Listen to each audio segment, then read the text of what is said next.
Haleluya, puji Tuhan. Salam sejahtera buat kita semua.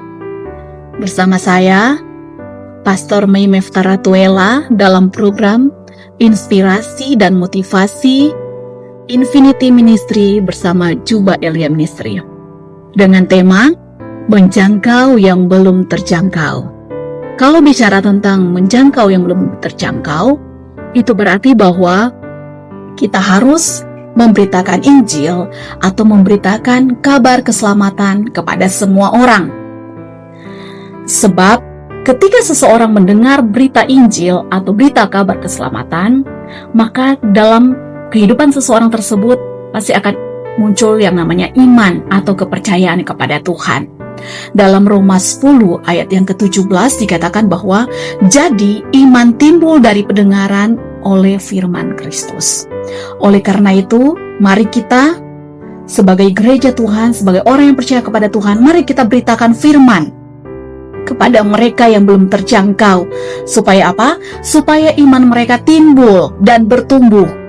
Dan pada akhirnya, mereka ambil keputusan untuk percaya kepada Tuhan Yesus dan bertobat, serta mengambil keputusan untuk melakukan perintah Tuhan. Ketika kita memberitakan firman, tentulah kita akan menghadapi tantangan ataupun rintangan dalam segala hal. Karena itu, kita harus yang pertama, minta kepada Tuhan supaya Roh Kudus dipenuhi dan memimpin hidup kita. Dalam Kisah Rasul 1 ayat 8 dikatakan, kita akan menerima kuasa kalau Roh Kudus turun atas kehidupan kita. Nah, Roh Kudus akan membantu kita, Roh Kudus akan menolong kita dalam kita memberitakan firman, dalam kita memberitakan kabar kebaikan Tuhan, kabar keselamatan daripada Tuhan.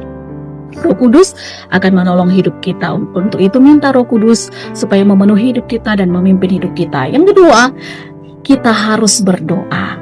Karena apa? Lewat doa kita memperoleh kekuatan, lewat doa kita memperoleh hikmat untuk berkata-kata, untuk memberitakan firman Tuhan kepada mereka yang belum terjangkau. Yang ketiga, kita harus bersaksi. Untuk menjangkau mereka yang belum terjangkau, kita harus cerita tentang kasih Tuhan, pertolongan Tuhan yang sudah kita alami, bahkan kita juga menyaksikan bagaimana jamahan Tuhan terjadi dalam hidup kita sehingga hidup kita berubah. Hidup kita diubahkan oleh Tuhan. Nah, yang keempat, kita harus jadi teladan. Teladan dalam hal perkataan kita, menjadi teladan lewat hati kita, memancarkan kebaikan, kasih kita, bahkan lewat pikiran dan perbuatan kita. Kita harus memberikan teladan kepada orang yang ada di sekitar kita, terlebih kepada mereka yang belum terjangkau.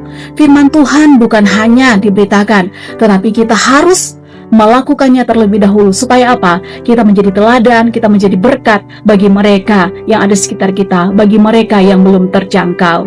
Kiranya Tuhan menolong kita semua.